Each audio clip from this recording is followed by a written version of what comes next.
Hello everyone, welcome to another video. My name's Gabrielle and I was just thinking a lot lately about independently published books.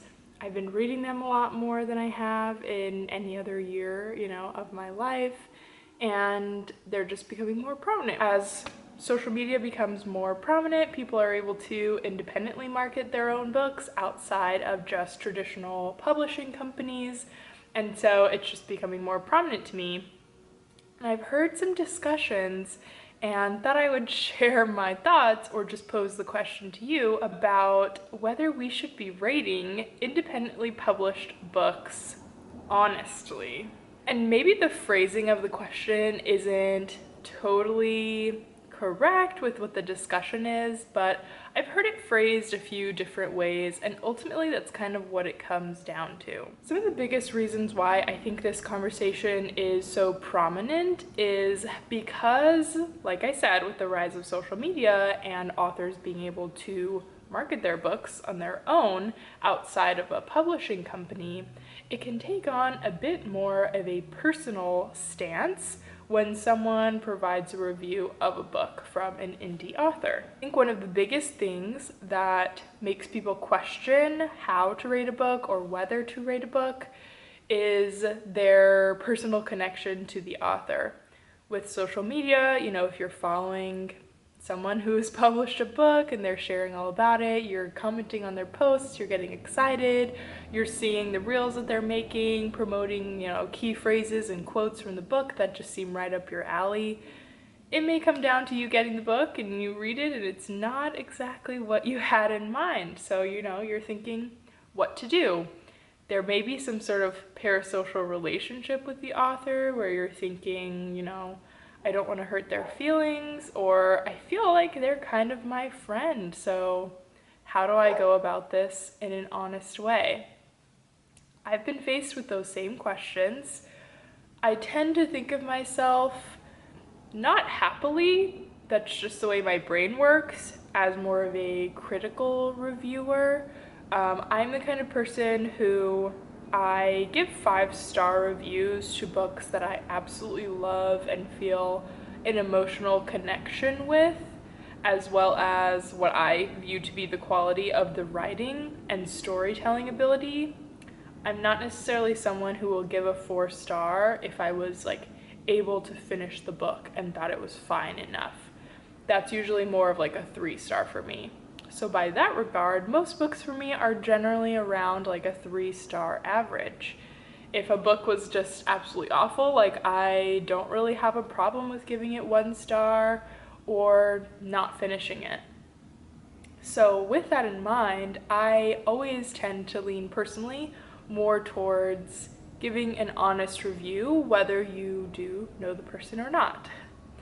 Now, I will again preface, thankfully there's not anyone in my personal life who I'm super close friends with, or family members who are published authors. In that case, if I didn't like their book, I'm not totally sure what I would do. I might not rate it at all, because I would rather not rate it than say it's a 5-star when I really hated it. But for books like the previous example I gave, where it's someone you may see on social media or you hear a lot about, and you read their book and it's just not quite what you thought, I do tend to lean more towards giving an honest review. I think it all comes back down to your personal review system, honestly.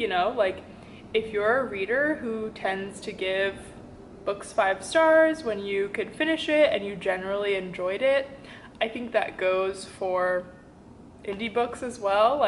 Feel free to do what you will.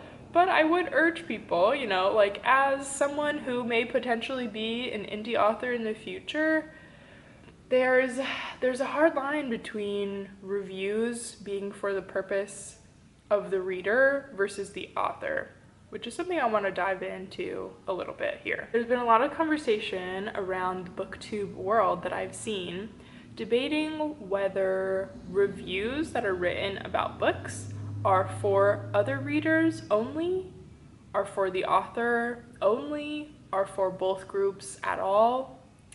And I tend to lean towards more reviews being for both the author and other readers, because of course you're providing information on whether you enjoyed the book. You may discuss certain elements that were in there that would inform people of whether it would be something that they are interested in reading. But at the same time, you can provide commentary on key factors that didn't really work for you, and whether it be personal things that didn't work for you, okay, the author can, take and leave what they will, but sometimes there are more constructive feedback that the author can take that can hopefully inform their future books. Of course, for traditionally published book, it's less the case that the reviews are for the author, because oftentimes if they're publishing something, if it's, the only book, if it's a standalone, like that's it, they can't do anything about it. And if it's a series, usually they're already in progress of writing the second book, so it may be a challenge to implement any feedback.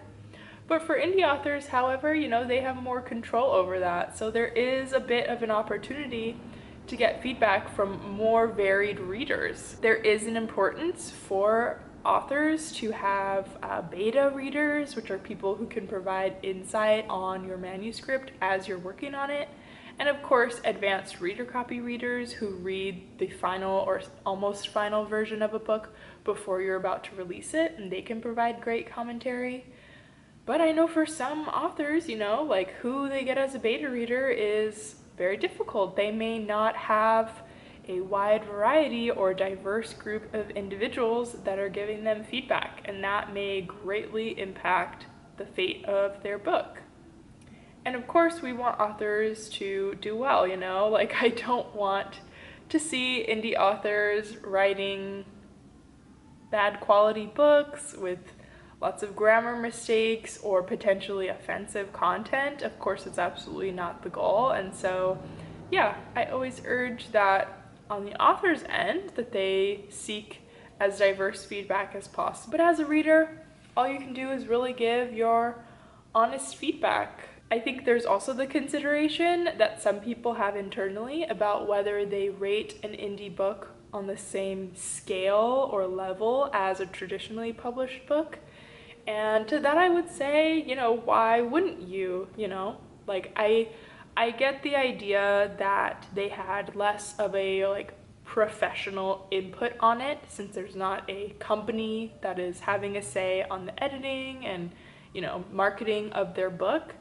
However, it's a book that they're publishing just like any author publishes, and it's shared out to the world. And so I don't really think it does them, the author, justice by weighing them on a scale that's different from any other book.